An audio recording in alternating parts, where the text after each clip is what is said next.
Brexit and increase our knowledge. Halo sobat, ketemu lagi di acara Kacamata Podcast, looking to Brexit and increase our knowledge, bareng sama Dona nih pastinya. Nah, pasti kalian baru pertama kali kan ngelihat wajah aku ini yang biasanya hanya mendengar suara aku. Semoga kalian gak bosan nih melihat dan mendengar kehadiran aku di Kacamata Podcast.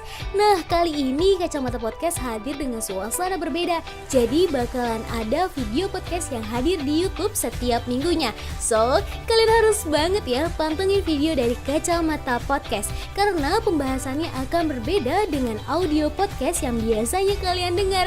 Kalian bisa juga nih melihat narasumber yang cantik dan ganteng banget pastinya. Selain itu bakalan ada pembelajaran dan keseruan di setiap minggunya yang wajib banget kalian tonton.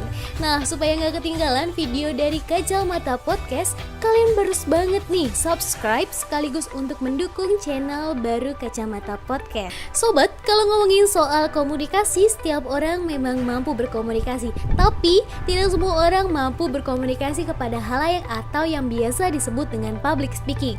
Tidak semua orang mampu melakukannya dikarenakan dibutuhkan pengetahuan dan pendalaman serta teknik-teknik khusus. Tetapi bukan public speaking itu merupakan hal sulit ya. Berbicara itu sama sekali tidak sulit. Kita hanya harus terbiasa mengucapkan kata-kata yang tepat di waktu yang tepat dan kepada pendengar pula yang tepat. Tapi di sini aku nggak mau sendirian nih, karena aku sudah mengundang narasumber cantik yang sudah memiliki banyak sekali pengalaman. Kita bisa sama-sama dengerin yuk pengalaman dari Kak Hanin. Kita udah bersama dengan Kak Hanin. Halo Hai Kak. Dona. Gimana kabarnya nih Kak? Alhamdulillah baik. Kalau Dona gimana? Alhamdulillah baik. Kita udah lama nih ya gak ketemu. Udah lama banget. Ini kenal sama Kak Hanin berkat dari komunitas beasiswa 10.000 ya Kak? Iya, betul sekali. Nah, aku kan tadi kita udah ngenalin nih, tahu sedikit tentang Kak Hanin, namanya Kak Hanin. Nah, aku mau dong Kak Hanin deskripsikan tentang diri Kak Hanin sendiri. Oke, kalau disuruh deskripsiin mungkin Hanin itu seorang yang sangat ceria dan aktif. Terus juga anaknya kadang confident, tapi juga ada masa dimana ngerasa nggak confident. Tapi ya udah, habis itu kayak ya udah berputar aja gitu, kadang confident, kadang tidak gitu. Hanin lagi sibuk apa sih sekarang ini, apalagi di masa pandemi ini? Jadi sekarang itu aku lagi sibuk skripsian, tapi juga sambil kerja, yaitu ngajar-ngajar aja gitu. Nah Kak, kalau ngomongin soal public speaking kan pasti semua orang pasti pernah ngerasain public speaking kan. Kayak misalkan kita presentasi di depan umum, terus nggak di depan umum sih, kayak di depan kelas juga termasuk dengan public speaking. Nah kalau aku lihat dari CV Kak Hanin sendiri, Kak Hanin udah banyak banget nih pengalamannya. Aku boleh nggak sih Kak ceritain sedikit pengalaman pertama Kak Hanin berbicara di depan umum? Oke, jadi kalau berbicara di depan umum, bukan lomba ya, tapi ya berbicara di depan umum biasa. Yang paling sih presentasi, ya kan, presentasi di depan kelas, itu berbicara di depan umum pertama kali deh kayaknya. Tapi kalau misalkan sebelum kuliah, ya paling waktu sekolah juga mirip-mirip presentasi ya, sama atau enggak ya, sekedar, kan aku dulu bendahara ya SMA. Jadi ya udah kayak ngumumin lah kalau misalkan ada patungan apa, perlu iuran apa, ya aku ngomong sama ketua kelasnya. Nanti juga ujung-ujungnya aku yang disuruh ngomong sebagai bendahara kayak gitu. Ya paling itu sih pengalaman berbicara depan publiknya. Tapi kalau di lomba, aku pertama kali tuh yang ya namanya pertama kali ya pasti kaku gitu ilmunya.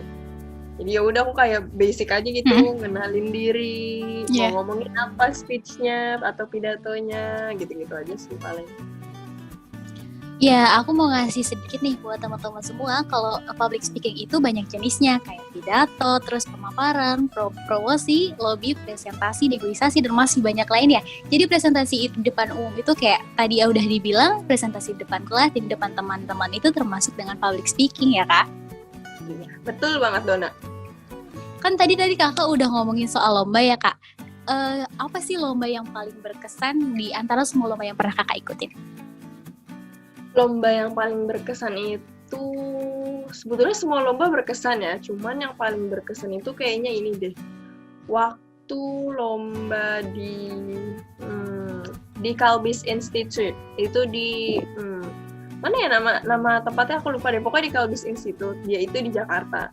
Dan itu pertama kalinya aku dikomentarin tentang penampilan aku, bukan pidato aku kayak itu.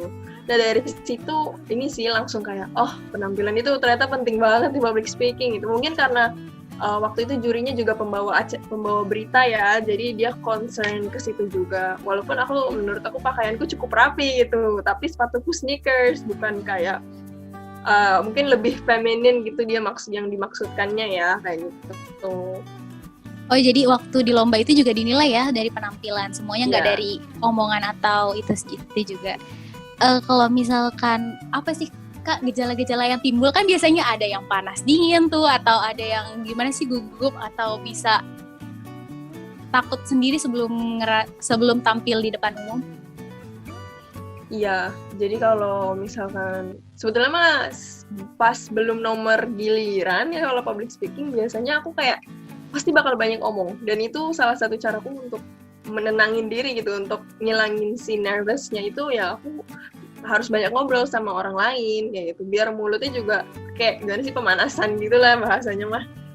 Habis itu pasti kalau udah deket nomorku itu pasti aku langsung deg-degan, dan itu menurut aku normal sih, namanya kita nervous ya, pasti deg-degan. Nah habis itu nanti ketika udah ketemu mata juri, pasti udah selesai public speaking atau selesai pidato, kakiku itu bakal keringetan, dan punggung aku. Udah, 2 itu aja, kakiku sama punggungku. Yang lain tangan tuh nggak keringetan, tapi tuh badanku, punggung sama kaki itu pasti akan keringetan.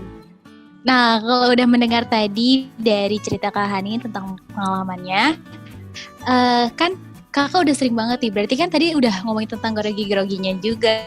Nah, pertama kali banget itu sampai sekarang berarti masih ada grogi dong Kak? Apa udah lumayan terbayar? Oke, kalau ditanya kayak gitu, aku bakal bilang grogi itu akan selalu datang. Bahkan kayaknya kalau aku baca-baca, mau se-expert apapun orang gitu, kalau udah di public speaking, itu pasti masih ada groginya, ada kayak keraguan. Ya, jam terbangku nggak banyak banget, tapi setiap di lomba baru aku tuh grogi. Dan bahkan sekarang lagi corona ya, jadi bikin lomba speech itu pasti rata-rata online kan. Nah rata-rata itu kita bikin video, bahkan bikin video aja nggak ngomong di depan umumnya langsung, itu aku suka grogi.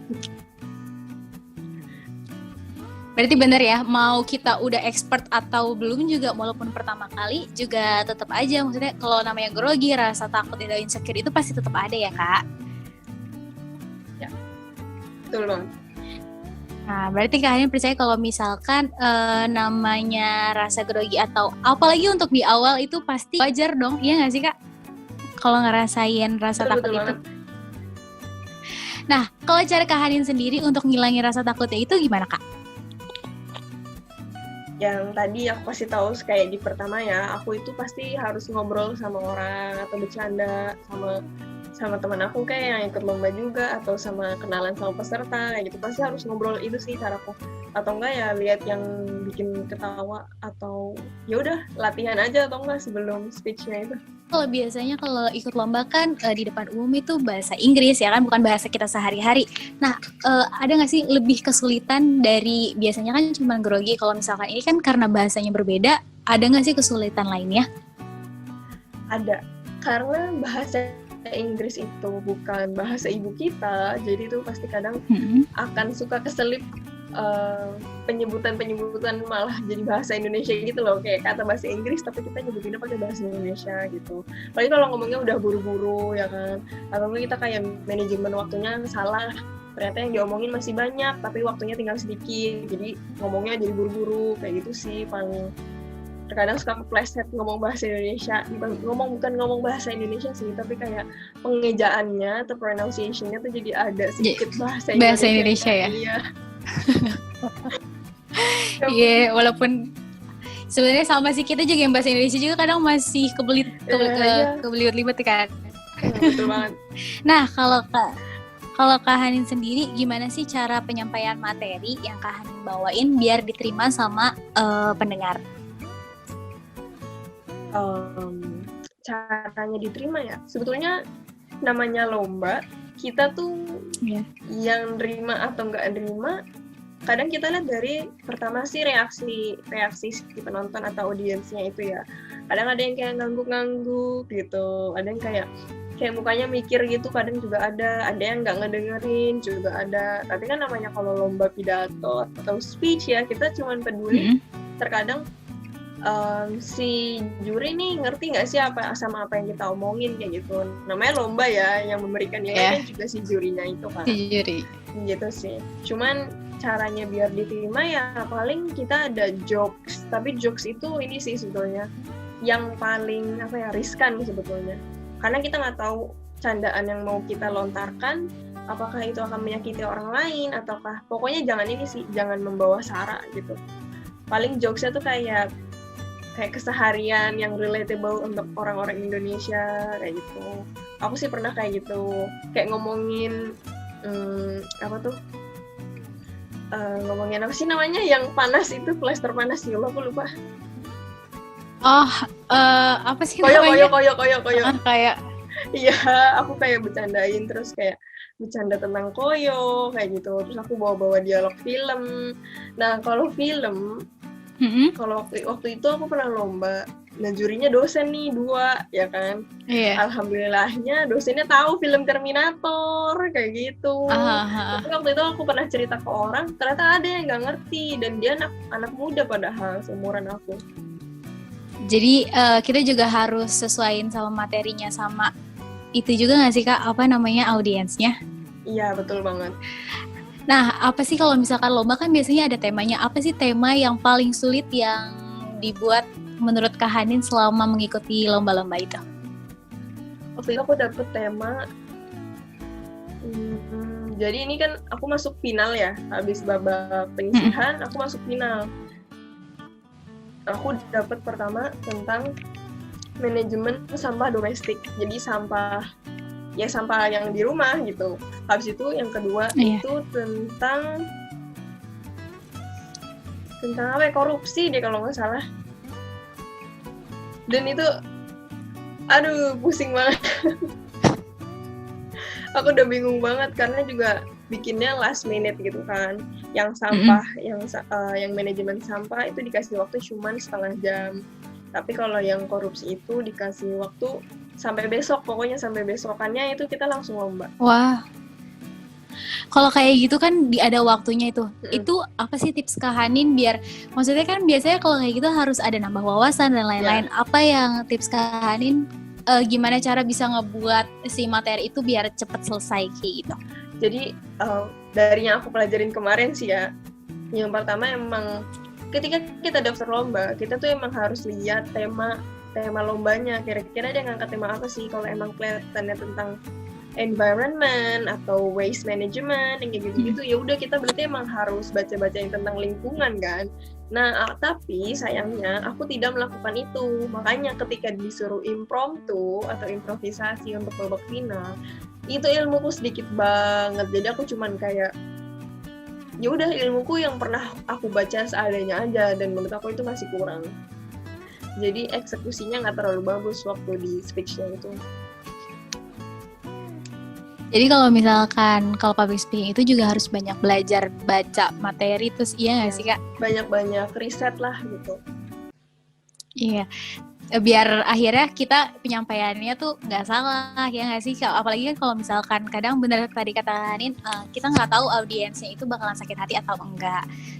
Apa sih Kak yang awalnya, yang langkah awal sebelum Kak Hanin ngelakuin public speaking di depan umum? Yang pasti aku tarik nafas ya. Terus habis itu kayak ya udah jalanin aja, udah di depan panggung gitu. Ya udah nih, terus aku kayak langsung agak buang malu aku ya, karena aku pernah bikin pakai role playing dulu di depan, pakai acting kayak gitu, karena kan itu harus benar-benar buang malu kan. Jadi Iya benar-benar. so kayak ya udahlah bodo amat, kalau ada yang kenal juga ya udahlah bodo amat kayak gitu. Ya udah akhirnya aku nekat aja. Berarti harus tahan mental ya Kak, ya nggak sih? Iya, harus nahan banget dah. Tapi ntar jadi seru sih, maksudnya ketika udah selesai lomba, terus kayak kadang ketika udah kenalan sama peserta tuh kayak, oh lu yang kemarin kayak gini-gini ya, oh lu yang kemarin gini-gini ya, kayak gitu, malah jadi kenang-kenangan tersendiri. Udah ngomongin masalah kenangan apa dari semua yang public speaking yang pernah Kakak lakuin dari semuanya? Jadi waktu itu aku pernah lomba di Riau, di Universitas Riau. Itu wah, udah keliling Indonesia ya? Enggak, baru ke Riau doang. Sumatera tuh itu kayaknya ini deh. Oh, enggak deh, itu kota di Sumatera yang kedua yang pernah aku datengin. Dan di Riau itu tuh yang kampus pulau, enggak kampus Pulau Jawa sih. Kampus iya deh. Enggak. Ada dari veteran Surabaya ada. Berarti aku dari Jakarta sendiri. Wah. Aku dari kampusku juga aku sendiri. Terus emang hebat. Iya, aku kira aku tuh bakal ini yang nggak ditemenin gitu kan. Aku takutnya karena isinya orang Sumatera semua rata-rata. Dan aku tuh takut kayak mereka tuh pakai bahasa daerah atau kayak gimana sih, pasti kan setiap daerah punya kata-kata gaul gitu kan, maksudnya kayak punya bahasa gaulnya masing-masing gitu kan. Iya, aku takut gak ngerti kayak gitu. Terus ternyata Masya Allah baik-baik banget dah orang-orang di Unri tuh, di Unri, teman-teman dari USU, teman-teman dari mana lagi tuh, apa sih, UIN Sumatera Utara, itu tuh baik-baik banget. Aku sampai sekarang tuh kalau ngeliat foto-foto sama videonya tuh kayak pengen ketemu lagi, pengen lomba lagi gitu. Bahkan di sosial media kita juga masih selalu tegur sapa. Berarti seru banget ya, selain nambah pengetahuan, nambah juga relasi ya nggak sih? Iya, betul banget. Nah, kalau cara Kakak sendiri ngembangin skill di public speaking itu gimana? Kalau aku ini sih, yang paling pertama aku suka ngomong sendiri. Iya kan? Aku suka ngomong sendiri. Terus juga apalagi kalau misalkan practice pronunciation ya, itu biasanya aku kayak baca artikel, terus ya udah aku omongin besar-besar. Kayak omongin besar-besar tuh maksudnya kayak kita speak up aja gitu. Terus entah kalian mau direkam atau nggak direkam juga nggak apa-apa, asal yang penting nih menurut aku mulutnya biar terbiasa ya. Kalau masalah pronunciation sih. Tapi kalau untuk public speaking, ngomong sendiri itu juga boleh banget. Ngomong di depan teman deket juga nggak apa-apa. Jadi kayak misalkan kalian mau ikut lomba speech, tapi kayak bingung mau ngomong sama siapa dulu ya udah coba aja rekam diri kalian, dilihat kira-kira tuh apa sih ini gerak-gerakan yang unnecessary, yang tidak dibutuhkan gitu. Habis itu bisa kirim video itu kayak ke coach kalian yang ada di kampus atau di mana, atau kayak kirim ke teman terdekat, minta komentarin, lu ngerti gak sih nih gue ngomongin apaan, kayak gitu. Karena terkadang kayak aku udah lama nggak speech kan, terus kemarin presentasi pakai bahasa Inggris. Nah di situ dikasih tahu, Hanin ini ya kalau lagi presentasi kayaknya sering ngomongnya so that kayak gitu. Untuk ngelanjutin dari kalimat A ke kalimat B, aku tuh gunainnya satu konjungsi doang, so that kayak gitu doang. Padahal tuh jenis konjungsi kan ada banyak ya, kayak bahasa Indonesia aja kan ada banyak. Iya, dan emang iya Kak, emang itu kelemahan di situ, kata sambung tuh aku masih kurang kayak gitu. Nah, berarti bener kalau misalkan kayak gitu harus dimulai dari terbiasa, terus harus lebih banyak latihan lagi ya Kak? Iya, betul banget Dona. Biasanya kalau misalkan Kakak tuh latihannya itu gimana sih? Ada waktu nggak sih Kak, kayak berapa hari, seminggu atau bagaimana? Sebetulnya kalau latihan ya sesering dan harus emang kita bisain gitu, maksudnya harus selalu dijadwalin. Apalagi kalau udah deket-deket hari lomba kayak gitu. Karena aku pernah ngerasain aku nyiapin lomba tuh H-3 apa H-1 gitu, dan emang ya udah hasilnya emang nggak maksimal. Dan itu juga aku nggak nyalahin siapa-siapa, tuh emang salahku kok gitu kan. Emang salahku yang nyiapinnya tuh nggak nggak dari lama gitu, nggak hamil seminggu, 2 minggu, apa sebulan kayak gitu. Makanya kadang tuh the key of preparation tuh emang bener-bener sangat bakal membantu kalian sih ketika lomba itu. Apa sih keinginan kakak selanjutnya nih? Apa bakalan mau ikut lomba lagi atau ada yang mau skill dikembangin lagi? Yang pasti aku tetap mau ngembangin public speaking karena emang nggak banyak orang yang berani speak up di depan umum, dan aku bersyukur banget aku bisa ngerasain itu kayak gitu ya kan. Jadi tuh kayak ketika kita udah dapet ilmunya nih, diajarin sama temen yang satu kompetisi, terus kayak kita sharing kayak gitu, aku jadi kayak berarti nantinya nih akan berguna banget nih untuk kedepannya kayak gitu. Dan emang kayak untuk presentasi apa ya, jadi kan seminar proposal aku, skripsi aku itu pakai video kan. Nah ya udah aku ngebuka presentasinya itu bukan sekedar ya assalamualaikum warahmatullahi wabarakatuh, perkenalkan nama saya Hanin kayak gitu, enggak gitu, tapi pakai quotes gitu biar beda. Asik. Bener-bener, berarti banyak pelajaran juga yang diambil dari belajar dari public speaking sendiri. Iya betul banget. Nah kak, ada nggak sih saran nih buat kita semua, sobat-sobat semua, kalau misalkan gimana cara biar nggak insecure, terus biar nggak takut, biar berani ngomong di depan umum?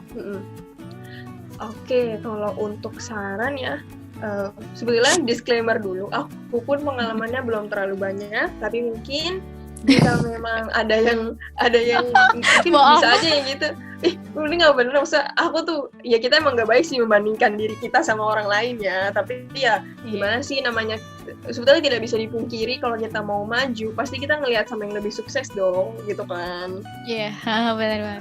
Makanya jadi mungkin ada orang-orang yang jam terbangnya lebih sedikit daripada aku, atau emang belum punya jam terbang public speaking, silahkan cari kesempatan untuk berpublic speaking atau coba berbicara di depan umum. Jangan pakai alasan introvert atau extrovert ya gitu, karena aku sendiri aku introvert kayak gitu. Aku introvert tapi aku suka dan aku enjoy ngomong di depan umum. Didengar banyak orang itu akan sangat diperlukan ke depannya. Salah satunya biar nggak terlalu gampang ditindas kayak gitu. Dan aku tuh di tempat kerja, iya kan? Aku di tempat kerja tuh dibilang, kalau Hani mah anaknya speak up banget, beda pandangan dikit pasti langsung ditebas gitu, bukan ditebas secara nggak baik ya, maksudnya kayak aku langsung klarifikasi itu kok kayak gitu katanya. Makanya di situ aku kayak ya mungkin ini akibat public speaking kali ya gitu. Jadi berarti mau kita extrovert, introvert, jadi nggak masalah ya nggak sih kak? Iya, nggak masalah, dan aku nggak mau dengar itu untuk jadi alasan aku mah introvert, aku malu, aku langsung tebas aku introvert kok, tapi aku bisa public speaking kayak gitu. Emang awalnya tuh pasti menakutkan ya, namanya pertama kali pasti nyeremin dong. Kayak kita belajar jalan aja waktu bayi mungkin serem, tapi kitanya aja karena kita masih bayi nggak terlalu sadar kan, kita nggak udah gitu. Kita belajar berenang juga pertamanya pasti takut, kita belajar nyetir juga pertamanya pasti takut kayak gitu. Kita belajar belanja online, terus kita kayak takut ya ini nipu atau kagak ya kayak gitu. Iya benar. Ya makanya jadi ya udahlah, kalau misalkan kalian belum nyobain public speaking, silahkan cobalah 2-3 kali. Kalau emang nggak cocok ya udah nggak apa-apa, berarti emang bukan passionnya kayak gitu. Gampang dan namanya hidup mah. Gila, namanya juga belajar ya. Iya, tapi namanya belajar ya. Namanya belajar, nggak ada yang salahnya mau kita gagal berkali-kali, namanya proses kan. Untuk kalau misalkan untuk menjadi yang lebih baik pasti harus ada proses gagalnya, harus ada proses sedih atau kayak gimana nya. Betul banget. Asik banget ya kalau misalkan kita dengar dari pengalaman Kak Hanin, udah bener-bener wow. Apalagi dulu Kak Hanin kan mapres ya. Halo. Nah, waktu jadi mapres, misalkan mau jadi public speaking yang lebih baik, bukan harus jadi mapres, apa semua orang menurut Kak Hanin itu bisa jadi public speaking yang baik? Oke. Kalau ini aku pernah baca. Jadi sebetulnya public speaking sama mengajar itu tuh semua orang sebetulnya secara alamiah, bukan secara, aku nggak ngerti sih kalau di bahasa Indonesia secara alamiah atau enggak ya bahasanya. Tapi dia tulisan di artikelnya itu by nature. Jadi emang mungkin secara bawaan manusia kita tuh sebetulnya bisa public speaking atau kayak ngajar, itu tuh bisa, cuman semuanya balik lagi ke individu masing-masing, mereka mau melatih itu atau tidak, kayak gitu. Wah, asik. Aku udah dapat motivasi supaya nanti bisa lebih banyak belajar lagi ke depannya. Aduh, nama kayak udah jago, udah keren banget. Kayaknya udah cukup sampai di sini nih, Kak. Terima kasih nih udah nemenin aku, udah berbagi pengalaman buat kita semua, udah ngasih kesempatannya buat ngobrol-ngobrol sedikit. Banyak pengalaman yang aku dapat dan pengetahuan. Makasih banyak ya, Kak. Iya, makasih Dona udah diajakin buat di podcastnya nih. Nah, buat teman-teman nih yang mau lebih kenal lebih dekat dengan Kak Hanin, bisa kalian follow Instagramnya di mana, Kak? Di @hanin_hh. Oke, jangan lupa follow ya. Terima kasih Kak Hanin. Sama-sama Dona. Terima kasih. Nah sobat, jadi kalian gak boleh ya namanya insecure atau takut lagi soal berbicara di depan umum. Karena pada dasarnya semua orang itu bisa berbicara di depan umum. Kalau kalian gugup atau deg-degan, panas dingin wajar banget kok. Namanya juga belajar, salah sedikit wajar. Seperti yang tadi Kak Hanin bilang, yang expert aja masih bisa ngerasain namanya grogi, panas dingin. Yang penting niat kalian dan tetap berusaha latihan. Karena semua itu kalau dilakukan secara terus-menerus dan terbiasa pasti akan jadi lebih baik lagi. So, tetap semangat ya sobat, aku yakin kalian pasti bisa. Jadilah cahaya dalam balutan kegelapan yang kelam. Jadilah inspirasi yang mampu memberikan penerangan. Oke deh sobat, terima kasih yang sudah menyaksikan obrolan seputar public speaking. Buat kalian nih yang mau request Kacamata Podcast mau harus bahas apa, bisa nih kalian kirim di kolom komentar di bawah ini ya. Selamat beraktivitas, sampai jumpa, bye-bye.